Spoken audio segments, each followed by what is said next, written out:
Well, the pandemic, the quarantine, they put a lot of stress on children. One of the areas they may experience stress the most, though, the inability to see their friends. In today's Focus on Family, we are talking to the noted author and parenting expert Julia Cook about kids and friendships. Her new book titled Making Friends is an Art, and she is joining us now. Hello to you.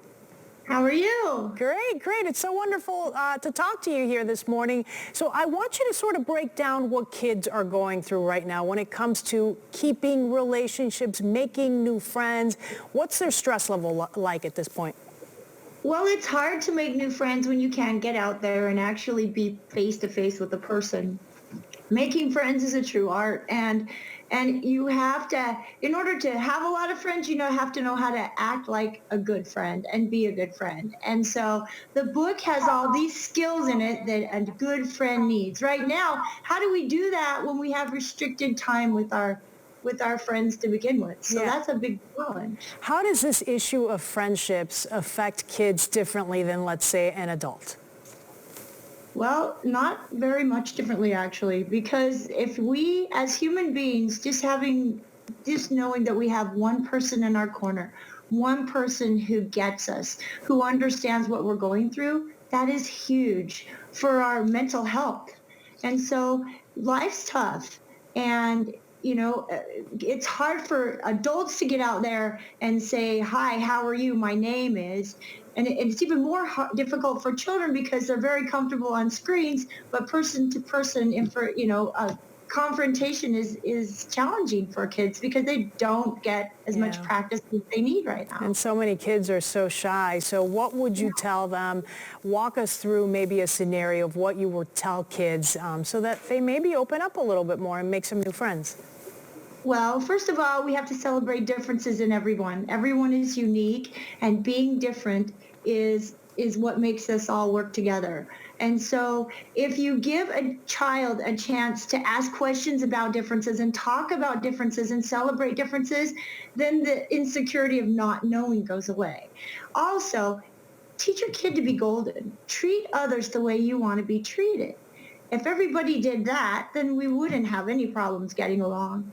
And practice, like you have this little, you can practice with your child at home in a safe environment. When you want to meet someone, you say, hi, my name is Julia. What's your name? And give them times to practice on you, like role playing. Also, if you can teach your child to be flexible and to compromise and to be positive, those are the traits that we love in our friends. My friends, I always feel like they always go out of their way to help me to be the best I can be. So to be a good friend, I want to make sure that I say, hey, what can I do for you?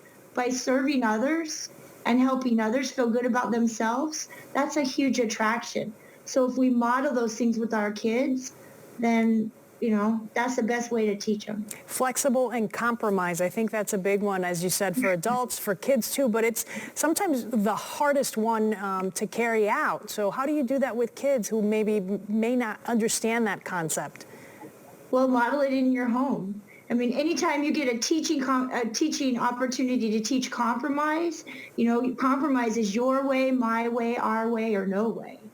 And anytime you get something comes up where we have to be flexible, oh my gosh, we have to move around, we have to be flexible. Wow, way to be flexible. And then reward them when the behavior matches what you're asking them to do.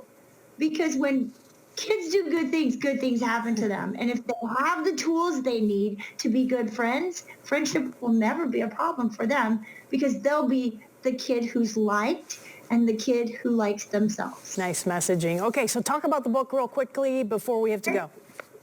It's actually a second edition. And the first edition came out, didn't work for all kids. And I listen to my readers. They mean the world to me. And so we've rewritten this book beautifully because all children are made in a beautiful way, and they're accepting and they're loving, and we want to keep them that way. And this respects different differences in kids and also teaches us how to understand that we all need to work together to make this world right. I love it. Thank you so much, Julia Cook, joining us today with her new book, Making Friends is an Art. We appreciate it. You have a great morning and a great afternoon. Thank you. And you can get more information right there on their website, juliacookonline.com. You can also find her on Facebook as well as on YouTube.